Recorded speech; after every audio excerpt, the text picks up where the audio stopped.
सभी को मेरा नमस्कार। मैं सुमन शर्मा आप सबका स्वागत करती हूँ। आप सबका बहुत बहुत धन्यवाद। 13,000 सब्सक्राइबर हमारे यहाँ हो चुके हैं। 2 वीडियो लगातार आई हैं भारतेंदु युग की, उसके बाद द्विवेदी युग। आज हम बात कर रहे हैं छायावाद की। जैसा आप स्क्रीन पे देख रहे हो, 1850 से लेकर के 1900 तक का समय हमने जाना था भारतेंदु युग। ये मैं प्रस्तावना की आपको बात बता रही हूँ थोड़ा सा। 1900 से लेकर 1920 महावीर प्रसाद द्विवेदी के नाम से जो युग का नाम पड़ा है द्विवेदी युग, ये भारतेंदु हरिश्चंद्र के नाम से इस युग का नाम पड़ा है। और ये शुरुआत होती है पहली बार प्रवृत्तियों के आधार पर। छायावाद 1920 से लेकर के 1936 तक के समय को हम छायावाद कहते हैं। इसकी शुरुआत 1918 से मानी जाती है। आइए बात कर लेते हैं। छायावाद द्विवेदी युग के पश्चात हिंदी में आया है। आचार्य रामचंद्र शुक्ल ने इसका प्रारंभ 1918 में माना है। इसके छायावाद का नामकरण का श्रेय मुकुट धुरपांडे जी को माना जाता है। उन्होंने सर्वप्रथम अपनी पुस्तक का मैं आपको नाम दिखा देती हूँ, श्री शारदा पुस्तक का जो नाम है। और बहुत बार नेट की परीक्षा में, टीजीटी पीजीटी की परीक्षा में ये पूछा जाता है कि इसकी शुरुआत किसने की, तो मुकुट धुरपांडे ने की। कौन सी निबंध में की है हिंदी में छायावाद, और कौन सी पत्रिका में, तो श्री शारदा नाम की पत्रिका में छायावाद शब्द का प्रथम प्रयोग हुआ है। इसकी मुख्य विशेषता रही है कि छायावाद में हिंदी ब्रजभाषा के स्थान पर खड़ी बोली के रूप में कविता जो है पूर्ण रूप से प्रतिष्ठित हो गई थी। इसे साहित्यिक खड़ी बोली का स्वर्ण युग भी कहा जाता है। और छायावाद के 4 मुख्य आधार स्तंभ है। आगे इस पे हम विस्तृत रूप से चर्चा करेंगे। सुमित्रा नंदन पंत, सूर्यकांत त्रिपाठी निराला और जयशंकर प्रसाद। और चौथा आधार स्तंभ है महादेवी वर्मा, जिन्हें आधुनिक मीरा भी कहा जाता है। अगर इनकी उपाधियों की बात करें तो सुमित्रा नंदन पंत को विष्णु, प्रसाद को इसका प्रवर्तक कवि ब्रह्मा, और निराला को शिव कहा जाता है। ब्रह्मा विष्णु महेश हम इनको कह सकते हैं। और आधुनिक मीरा मैं बता ही चुकी हूँ आपको।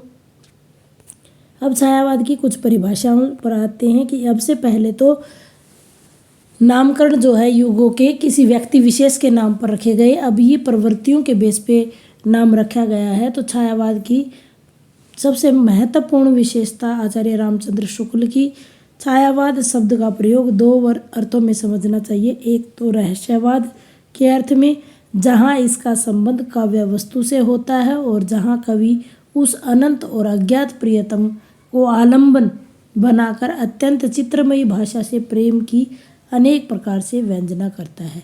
छायावाद का दूसरा प्रयोग काव्य शैली तथा पद्धति में के व्यापक अर्थ में लिया जाता है। ये परिभाषा थी आचार्य रामचंद्र शुक्ल की। दूसरा हम बात करते हैं जयशंकर प्रसाद की। जब वेदना के आधार पर सहानुभूतिमयी जो अभिव्यक्ति होने लगती है, तब हिंदी में उसको हम छायावाद का नाम से अभिहित करते हैं। भावनात्मकता, लाक्षणिकता, सौंदर्य में प्रतीक विधान तथा उपचार वक्रता के स्थान पर सहानुभूति की विवृत्ति छायावाद की विशेषताएं हैं। डॉक्टर रामविलास शर्मा जी ने इसको कहा है, छायावाद स्थूल के प्रति सूक्ष्म का विद्रोह नहीं रहा है।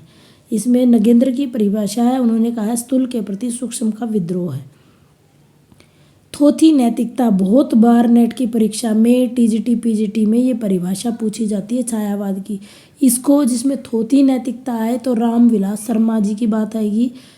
रूढ़िवाद और साम्राज्यवादी बंधनों के प्रति विद्रोह रहा है। यह विद्रोह मध्यम वर्ग के तत्वाधान में हुआ था, इसलिए इसके साथ मध्यवर्गीय असंगति, पराजय और पलायन की भावना भी जुड़ी हुई है।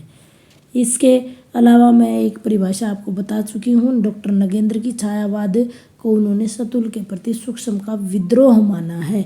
विद्रोह नहीं माना जो परिभाषा है वो रामविलास शर्मा ने कही है, जबकि विद्रोह माना है वो डॉक्टर नगेंद्र ने कहा है। छायावाद के 4 आधारभूत स्तंभों की मैं बात कर चुकी हूँ आपको। जयशंकर प्रसाद जो कि प्रवर्तक कवि माने जाते हैं, सूर्यकांत त्रिपाठी निराला और सुमित्रा नंदन पंत, और महादेवी वर्मा जो चौथा आधार स्तंभ है। ये 4 पिलर ऑफ छायावाद कहा जाता है इनको। और अन्य कवियों की बात करें तो माखनलाल चतुर्वेदी, बालकृष्ण शर्मा, नवीन और राम नरेश त्रिपाठी, डॉक्टर राम कुमार वर्मा, लक्ष्मी नारायण मिश्र। अब आइए बात कर लेते हैं छायावाद की मुख्य विशेषताओं की। सबसे पहला है आत्म अभिव्यंजन। छायावाद की सबसे बड़ी और प्रमुख विशेषता यही है, आत्म अभिव्यंजन। काव्य की विषय वस्तु में अपने व्यक्तिगत जीवन से ही खोजने का प्रयास किया गया है। अपने जीवन के निजी प्रसंगों, घटनाओं और व्यक्तिगत भावनाओं को अनेक छायावादी कवियों ने काव्य का विषय वस्तु या वर्ण विषय बनाया है। छायावाद कविता में व्यक्तिक यानी व्यक्ति विशेष को महत्व दिया गया है। सुख और दुख का खुलकर अभिव्यक्ति हुई है।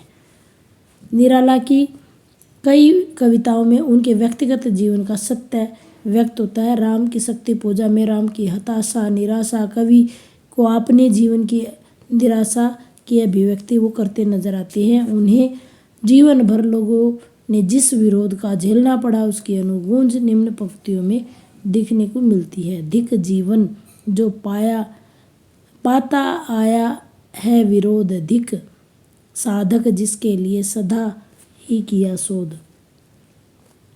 अगली मुख्य प्रवृत्ति सौंदर्य चेतना, ये भी इसकी प्रमुख प्रवृत्तियों में से आती है। छायावादी कवि मूलतः प्रेम और सौंदर्य के कवि है, किंतु उनकी सौंदर्य भावना सूक्ष्म और उदात्त रूप इसमें दिया गया है। सौंदर्य चित्रण में उसकी वृत्ति ब्रह्म वर्णों से उतनी ही नहीं रमी जितनी कि आंतरिक सौंदर्य के उद्घाटन में और उसकी दशाओं में रमी। कामायनी में श्रद्धा के सौंदर्य का वर्णन निम्न प्रकार से किया जाता है। नील परिधान बीच सुकुमार, खुल रहा मृदुल अध खुला अंग, खिला हो जो बिजली का फूल, मेघ बन बीच गुलाबी रंग। गुलाबी यहाँ गलत टाइप हुआ है और मेरा यहाँ आपसे अनुरोध है, आप बताएंगे कि इन पंक्तियों में कौन सा अलंकार है। आप कमेंट बॉक्स में कमेंट कीजिएगा। अगली तीसरी मुख्य विशेषता है श्रृंगार। दो विशेषताओं की हम बात कर चुके हैं, आत्म अभिव्यक्ति, दूसरे हमने सौंदर्य वर्णन, अब है श्रृंगार निरूपण। द्विवेदी युगीन कविता में श्रृंगार बहुत हुआ, जहाँ श्रृंगार का वर्णन बहुत रूप से हुआ, लेकिन वो रीतिकाल की तरह नक्शिक सौंदर्य न होकर मर्यादित रूप का सौंदर्य था। छायावाद में आकर कविता ने पुनः श्रृंगार की प्रतिष्ठा हुई और संयोग और वियोग दोनों ही रूपों का अंकन इसमें हुआ। पंत के काव्य में प्रेम और श्रृंगार से बड़ी सहज अभिव्यक्ति हुई है, जो आप निम्न पंक्तियों में देख सकते हैं। तुम हो लावण्य मधुरिमा जो असीम सम्मोहन, तुम पर प्राण न्यौछावर करने पागल हो उठता मन, नहीं जानती क्या निज बल तुम निज अपार आकर्षण। पंत की पंक्तियाँ हैं ये। नारी भावना। छायावादी कवियों ने नारी के प्रति उदात्त दृष्टिकोण अपनाया है। समाज में उसे सम्माननीय और प्रतिष्ठित रूप उसका दिखाने की कोशिश की है। रीतिकालीन कवियों ने नारी को विलास, भोग विलास की वस्तु माना था, उपभोग की सामग्री मात्र माना था, लेकिन छायावादी कवियों ने उसे प्रेरणा का उत्स माना है, उसको गरिमा प्रदान की है, उसे दया, क्षमा, करुणा, प्रेम की देवी और अपने इन्हीं गुणों के कारण श्रद्धा में जयशंकर प्रसाद कामायनी का एक एग्जाम्पल देते हैं। नारी तुम केवल श्रद्धा हो, विश्व रजत नगपग तल में, पयूष स्रोत सी बहा करो जीवन के सुंदर समतल में।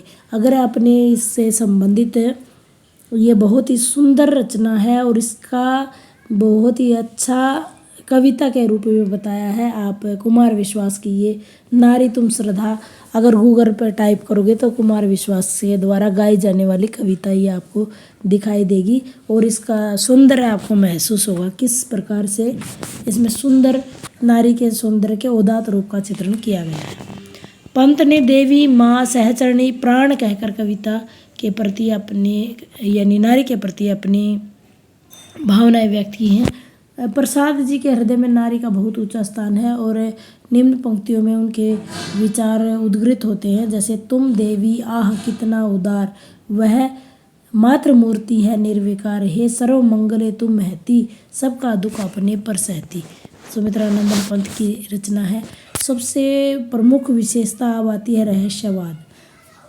छायावादी काव्य में रहस्यवाद की प्रवृत्ति प्रमुख रूप से दिखाई देती है। आचार्य रामचंद्र शुक्ल ने इसी कारण से छायावाद को रहस्यवाद भी माना है। प्राय सभी छायावादी कवियों ने अज्ञात सत्ता के प्रति अपनी जिज्ञासा का भाव व्यक्त किया है। पंत की मौन निमंत्रण कविता इसकी अभिव्यक्ति है। न जाने कौन आए द्युति मन, जान मुझको अबोध अज्ञान, सुझाते हो तुम पथ अनजान, फूंक देते हो छिद्रों में गान। यानी रहस्यवाद की भावना जो है वो प्रमुख रही है। आपने महादेव वर्मा को पढ़ा होगा, मैं बीन तुम रागिनी, मंदिर का निरीव, मंदिर का दीप, ये सारी रचनाएं जो है रहस्यवाद से संबंधित है। महादेव वर्मा में रहस्यवाद और पंत में रहस्यवाद बहुत ही ज़्यादा मिलता है। सुमित्रानंदन पंत में प्रकृति के माध्यम से वो रहस्यवाद का उद्घाटन करते नजर आते हैं और वेदना की से अभिभूत होकर महादेवी वर्मा रहस्यवाद का उद्घाटन करती हैं। वहीं निराला राम की शक्ति पूजा जैसी कविताओं में अपने रहस्यवादी भावना को उद्घाटित करते रहते हैं। वहीं बात हम प्रसाद की बात करें तो कामायनी में रहस्यवाद हमारे सामने उभर कर सामने आता है।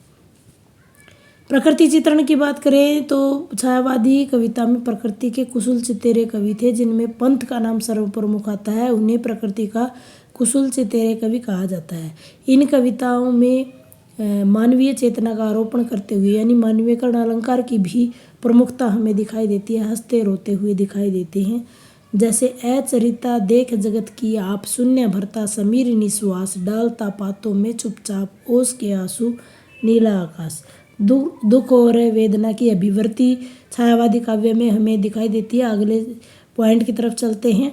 महादेवी वर्मा तो वेदना की ही कवित्री मानी जाती हैं। वे वेदना को विहल हृदय की तुलना मेघखंड से करती हैं। जैसे मैंने पहले आपको बताया था, मैं नीर भरी दुख की बदली, विस्तृत नभ का कोई कोना, मेरा अभी अभी अपना न होना, परिचय इतना इतिहास यही, उमड़ी कल थी मिट आज चली। महादेवी वर्मा के गद्य और पद्य में जो दुखवाद और करुणा के भाव दिखाई देते हैं, उन पर बौद्ध दर्शन का प्रभाव माना जाता है। राष्ट्र प्रेम की अभिव्यक्ति भी इस समय की रचनाओं में हमें दिखाई देती है। छायावादी कवियों में राष्ट्रीयता का स्वर मुखरित होता है और प्रसाद जी ने अपने नाटकों में जो गीत योजना की है उसमें राष्ट्रीय भावना की अभिव्यक्ति स्पष्ट होती है। उन्होंने भारत के गौरवगान का वर्णन किया है और जो महिमा है उसका बखान किया है। अरुण यह मधुमेह देश हमारा, जहाँ पहुँचे क्षितिज से मिलता एक सहारा। शैलीगत प्रसाद की प्रमुख रचना है ये। शैलीगत प्रवृत्तियों की बात करते हैं तो छायावादी काव्य में विषय वस्तु एवं शिल्प की दृष्टि से नवीनता हमें दिखाई देती है। लाक्षणिक प्रभाव का प्रयोग, ये जो लाइनें हैं आप पूरा ध्यान रखिएगा, इसमें प्रतीकात्मक शैली का प्रयोग किया है। उपचार वक्रता दी गई है। नवीन अलंकारों के विधानों के कारण इस समय के काव्य में शिल्पगत नवीनता हमें दिखाई देती है। पंत की प्रमुख पंक्तियाँ आप देख लेना, इनमें आपको प्रतीकात्मकता और लाक्षणिकता दोनों ही गुण देखने को मिलेंगे। अभी तो मुकुट बांधा था माथ, हुआ कल ही हल्दी के हाथ, खुले भी न थे लाज के बोल, खिले भी चुंबन शून्य कपोल, हाय रुक गया यही संसार, बना सिंदूर अंगार, वाह हत लतिका वह सुकुमार, पड़ी छिन्नाधार। पंत की प्रमुख पंक्तियाँ। निष्कर्ष के रूप में कहना चाहूँगी कि कविता में जिस चित्रात्मक भाषा को आवश्यकता थी उसी प्रकार से उसका प्रयोग किया है और गुण के कारण ही बिंब गृहीता इसके अंदर आई है और छायावादी कवि इस कला में प्रवीण दिखाई दिए हैं। आचार्य रामचंद्र शुक्ल के संबंध में कहते हैं, छायावाद की शाखा के भीतर धीरे धीरे कवि शैली का बहुत अच्छा विकास हुआ, जिसमें संदेह नहीं। उसमें भावावेश का आकलन, व्यंजना और लाक्षणिक विचित्रता, मूर्त प्रत्यक्षीकरण, भाषा की वक्रता, विरोध, चमत्कार, कोमल पद विन्यास इत्यादि संगठित रूप से सामग्री दिखाई पड़ती है। यहाँ हमने डिस्कस किया छायावाद क्या है, छायावाद की प्रमुख प्रवृत्तियाँ, छायावाद के प्रमुख कवि और उसकी कैसे भूमिका और निष्कर्ष बनाकर आप अपना प्रश्न यहाँ पर दिखा सकते हैं। उम्मीद करती हूँ इस वीडियो के माध्यम से आपको सही जानकारी मिल पाई होगी। इसी सीरीज में अगला वीडियो आएगा जिसमें छायावाद की प्रस्तुतियों की बात की जाएगी। सभी छात्रों के लिए इम्पोर्टेंट है ये, चाहे कोई MA BA फर्स्ट ईयर का स्टूडेंट हो, ये BA फाइनल में लगा हुआ है, और MA फर्स्ट ईयर का हिंदी साहित्य का इतिहास में है, और जो कविता वाला पेपर है उसमें भी यह पूरी यूनिट छायावाद से संबंधित है। इसी का कवि मैंने पहले 2-4 दिन पहले कवर किया था, सूर्यकांत त्रिपाठी निराला।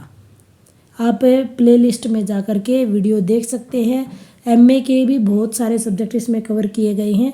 और अगर आपको इस चैनल पर सामग्री अच्छी मिल रही है तो आप चैनल को सब्सक्राइब कीजिए, इसको आगे बढ़ाइए।